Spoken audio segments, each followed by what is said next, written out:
श्री गणेशाय नमः। श्री रामचंद्राय नमः। भगवान ने भगवद गीता में ध्यान योग जो छठा अध्याय है, ये ध्यान योग का बताया है। आजकल के जमाने में लोग ध्यान नहीं देते, ध्यान नहीं करते, मेडिटेशन नहीं करते। पर ये केवल मेडिटेशन का योग हो तो भगवद गीता में क्यों, युद्ध की भूमि में भगवान ने ये ध्यान योग क्यों कहा? तो ये इसलिए कहा है कि हमारे जीवन के व्यवहार को यथार्थ रूप से पूर्ण करें, या तो जीवन के जिस किसी भी कार्य क्षेत्र में हम स्वभाव से या ट्रेनिंग से संलग्न है, या ऐसी ट्रेनिंग लेके संलग्न होना चाहते हैं, we want to evolve ourselves as per our training into our chosen field। इसके लिए आजकल के लोग फोकस शब्द का इस्तेमाल करते हैं, और भगवान ने अर्जुन को बोला कि तुम इस युद्ध भूमि में आए हो तो अपने कर्तव्य पर फोकस करो, क्षत्रिय के कर्तव्य पर फोकस करो। तब इसके अंदर ध्यान योग का चैप्टर आया है। प्योरली अगर ब्रह्म विद्या के परिप्रेक्ष्य में, संदर्भ में अगर इसे पढ़ा जाए तो ध्यान परमात्मा को प्राप्त करने के लिए। यज्ञ अनेक प्रकार के होते हैं। यज्ञ यानी कि वो प्रवृत्ति जीवन में हमारे जो समष्टि के कल्याण के लिए और व्यष्टि के कल्याण के लिए किया जाता है। ऐसे यज्ञ में भी आपका ध्यान रहे, फोकस रहे, इसलिए भी ध्यान योग है। तो अब हम इस ध्यान योग के एक महत्वपूर्ण श्लोक, जो कि श्लोक नंबर 17 है, वो हम आपको पढ़ा के सुनाते हैं। इसके सुनाने का कारण यही है कि शरीर और मन दोनों को पहले नियंत्रित करना है, योग्य बनाना है, तब जाके आप फोकस हो सकते हैं। मन विचलित हो और शरीर अक्षम बन जाए, जैसे कि सक्षम अर्जुन जो कि पूरी तरह से क्षत्रिय ट्रेन्ड, क्षत्रिय बलवान क्षत्रिय था, तो उस भय के कारण, कई शंकाओं के कारण, संशयों के कारण उसके हाथ कांपने लगे और गांडीव छूट गया। तो गांडीवम संसते हस्तात् तच्चैव परिदह्यते। एक तरह का बुखार आ गया अर्जुन को, ना कोई कारण था बुखार का, ये तो साइकोलॉजिकल बुखार आ गया, जिसकी वजह से उसका शरीर भी काम नहीं कर रहा था, बुद्धि तो कहीं चली ही गई दूसरे मार्ग पर। So the mind also had wandered away from the yagna on hand, that was the युद्ध of महाभारत। फोकस नहीं रहा, उल्टे दूसरी बातें, डर की बातें करने लगा एक सक्षम व्यक्ति। तो ध्यान योग भगवद गीता में 6ठा अध्याय, इसका मैं 17वां श्लोक आपको समझाने के लिए पढ़ रहा हूं, तो सुनिए। पहले तो भगवान ने कहा कि ये जो योग है, ध्यान योग या कोई भी योग हो, तो बहुत खाने वाला, न बिल्कुल न खाने वाला, न बहुत सोने वाला, न बहुत जागने वाला, और सदा जागने वाले का भी सिद्ध नहीं होता। Cannot achieve this yoga. परमात्मा की जो प्राप्ति के जितने भी उपाय हो उसे योग कहते हैं, किंतु यहां ध्यान योग का प्रसंग है, इसलिए यहां योग शब्द का ध्यान योग का वाचक समझना चाहिए, जो संपूर्ण दुखों का अत्यंतिक नाश करके परमानंद और परम शांति के समुद्र परमेश्वर की प्राप्ति करा देता है। बहुत खाने वाला और बिल्कुल नहीं खाने वाला ध्यान योग क्यों नहीं कर सकता?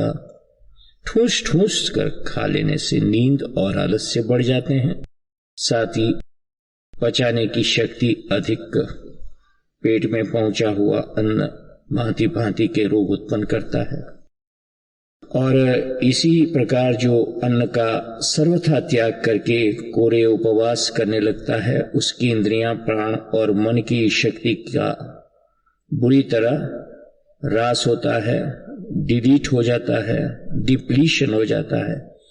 ऐसे होने पर न तो आसन पर ही स्थिर रूप से बैठा जा सकता है और न परमेश्वर के रूप में मन ही लगता है, न योग होता है, न साधन होता है, न यज्ञ होता है। इस प्रकार ध्यान के साधन में विघ्न उपस्थित हो जाता है। इसलिए ध्यान योगी को न तो आवश्यकता से और पचाने की शक्ति से अधिक खाना ही चाहिए और न कोरा उपवास करना चाहिए।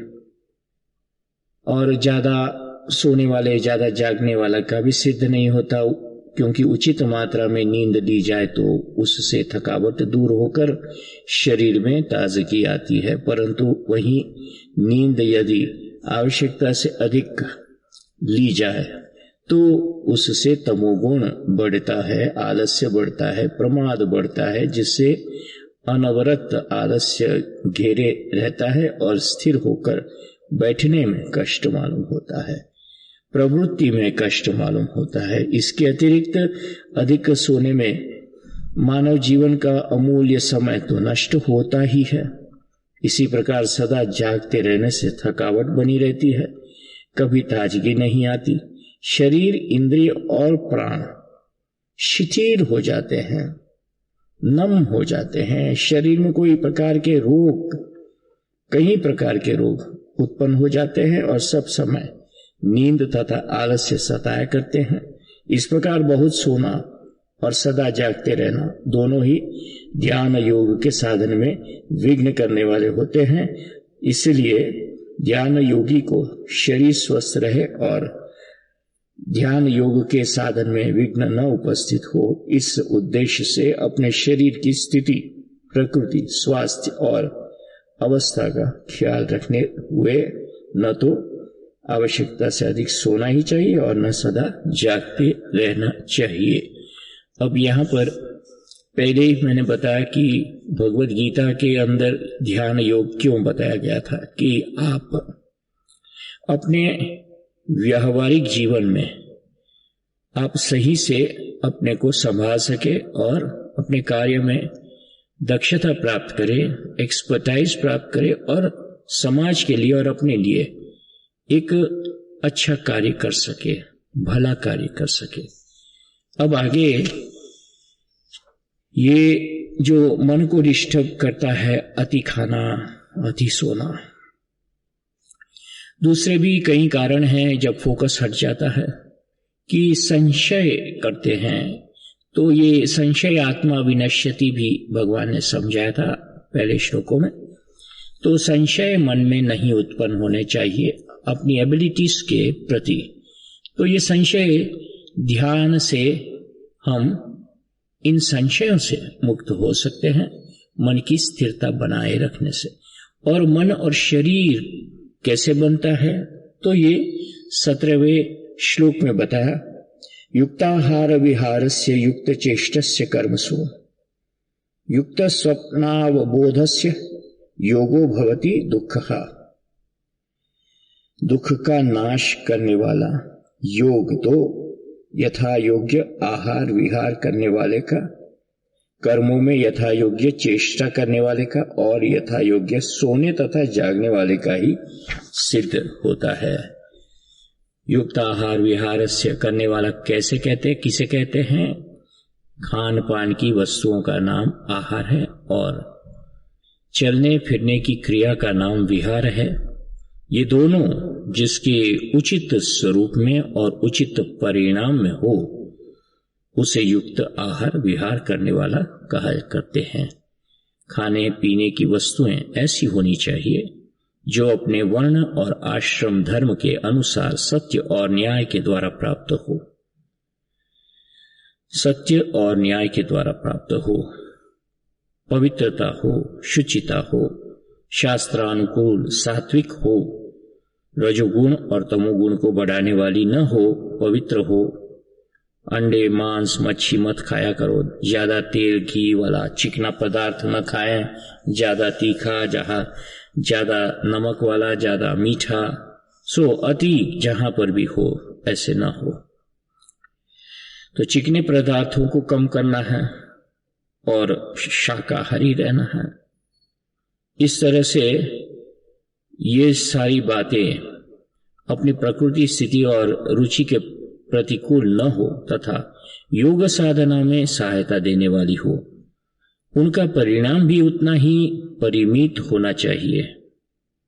परिमाण लिमिट, क्वांटिटी भी उतना ही परिमित होना चाहिए जितना अपनी शक्ति, स्वास्थ्य और साधन की दृष्टि से हितकर एवं आवश्यक हो।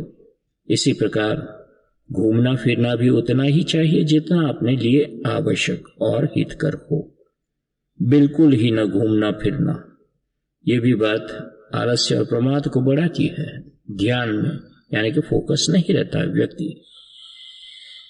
ऐसे नियमित और उचित आहार विहार से शरीर, इंद्रिय और मन में, शरीर योर बॉडी, इंद्रिय यानी कि जो उपकरण है जिससे आप कार्य को करते हैं और ज्ञान को प्राप्त करते हैं, ये 5 ज्ञान इंद्रियां और 5 कर्म इंद्रियां, और मन में सत्वगुण बढ़ता है इससे नियमित रखने से, उचित आहार विहार से, तथा उनमें निर्मलता, प्रसन्नता और चेतना की वृद्धि हो जाती है।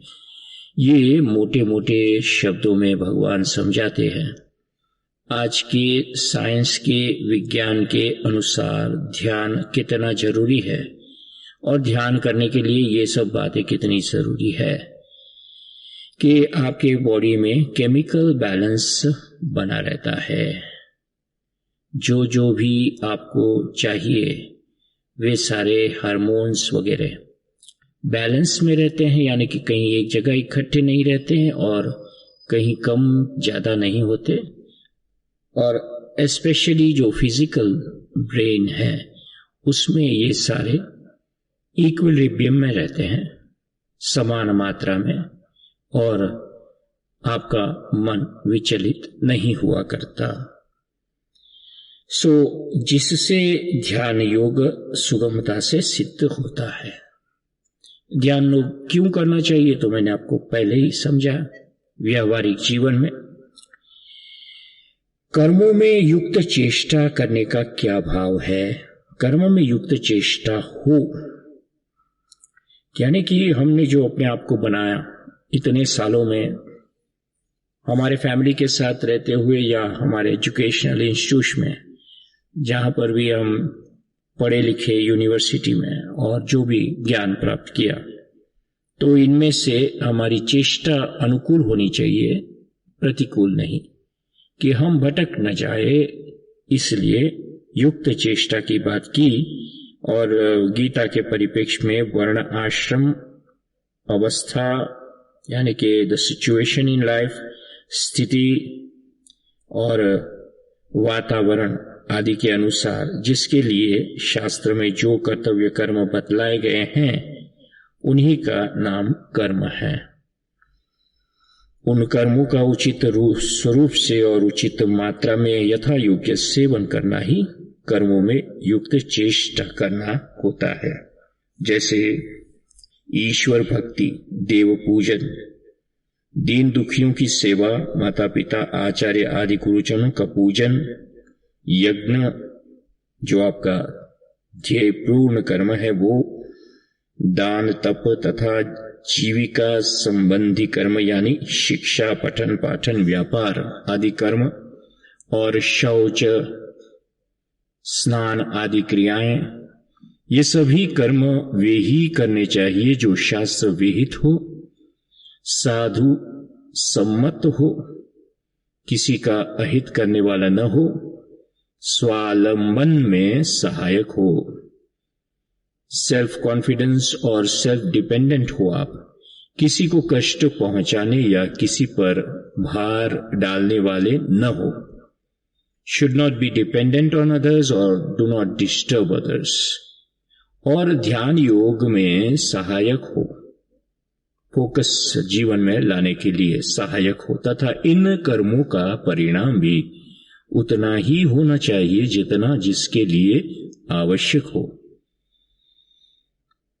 परिमाण always यानी the amount of quantity of all these actions which have just been described should be in proper limit, जितना जिसके लिए आवश्यक हो, जिससे न्याय पूर्वक शरीर निर्वाह होता रहे और ध्यान योग के लिए भी आवश्यकता अनुसार पर्याप्त समय मिला जाए। ब्रह्म ये कीजिए ध्यान योग, और इसके बारे में पहले और अभी आगे भी कहते हैं इसी अध्याय में, इसका विस्तृत वर्णन है। और ध्यान योग से परमात्मा की प्राप्ति होती है, ब्रह्म का ज्ञान होता है, अज्ञान का निवारण होता है। तो ये बात आगे बड़ी विस्तार से कही गई है, और यहां पर प्रयोजन भगवान का यही है कि हम जैसे साधक लोग मेडिटेशन में आगे बढ़ें, अपने को फोकस करें और अपने जीवन में शरीर और मन का बैलेंस बनाए रखें, स्वस्थ बनाए रखें। युक्त सोना और जागना क्या है? दिन के समय जागते रहना, रात के समय पहले तथा पिछले पहर में जागना और बीच के 2 पहर में सोना। 2 पहर यानी कि रात के समय पहले और पिछले पहर में जागना।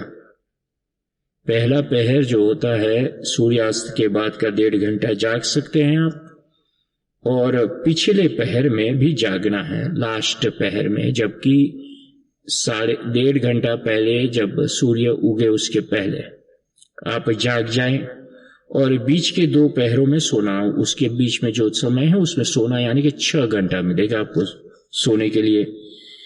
साधारणतः इसको उचित सोना जागना माना जाता है, यद्यपि यह नियम नहीं है कि सबको बीच के 6 घंटे सोना ही चाहिए। ध्यान योगी को अपनी प्रकृति और शरीर की स्थिति के अनुकूल व्यस्तता और व्यवस्था कर लेनी चाहिए। रात को 5 या 4 ही घंटे सोने से काम चल जाए, ध्यान के समय नींद या आलस्य न आए और स्वास्थ्य में किसी प्रकार की गड़बड़ी न हो तो 6 घंटे न सोकर 5 या 4 घंटे ही सोना चाहिए। युक्त शब्द यही भाव समझाना चाहता है कि आहार विहार कर्म सोना और जागना शास्त्र से प्रतिकूल न हो, जैसे ऐसे समझा यहां पर। इसमें आगे भी बताया है कि सात्विक आहार, राजसिक आहार और तामसिक आहार क्या होता है, तो वो भी आपको कभी पढ़कर सुनाएंगे। तो इस तरह से आहार विहार कर्म सोना और जागना शास्त्र से प्रतिकूल न हो, not against what has been told in Bhagavad Gita, और उतनी ही मात्रा में हो जितना जिसकी प्रकृति, स्वास्थ्य और रुचि के ख्याल से उपयुक्त और आवश्यक हो। योग के साथ दुखहा विशेषण देने का क्या अभिप्राय था भगवान का? ध्यान योग सिद्ध हो जाने पर ध्यान योगी को परम आनंद और परम शांति के अनंत सागर परमेश्वर की प्राप्ति हो जाती है, जिससे उसके संपूर्ण दुख और कारण सहित सदा के लिए नष्ट हो जाते हैं दुख। फिर न तो उसे कभी भूलकर भी जन्म मरण रूप संसार दुख का सामना करना पड़ता है और न उसे कभी स्वप्न में भी चिंता, शोक, भय और उद्वेग आदि ही होते हैं। जब जागृत में भी नहीं होंगे, स्वप्न में भी नहीं होंगे, तो जागृत में भी ऐसे शोक, भय और उद्वेग नहीं होंगे। वह सर्वथा और सर्वदा आनंद के महान प्रशांत सागर में निमग्न रहता है, यानी कि he will be floating in the wide and infinite sagar, the ocean of tranquility। दुख का अत्यंतिक नाश करने वाले इस फल का निर्देश करने के लिए ही योग के साथ दुख का हा विशेषण दिया है। अब आपको हमने ये बात अच्छे से सुनाई कि किस तरह से आप अपने मन को और शरीर को स्वस्थ रखें और क्यों रखें, ये भगवान ने 6 अध्याय में बताया। जय सिया राम, जय सद्गुरुदेव परमात्मने नमः।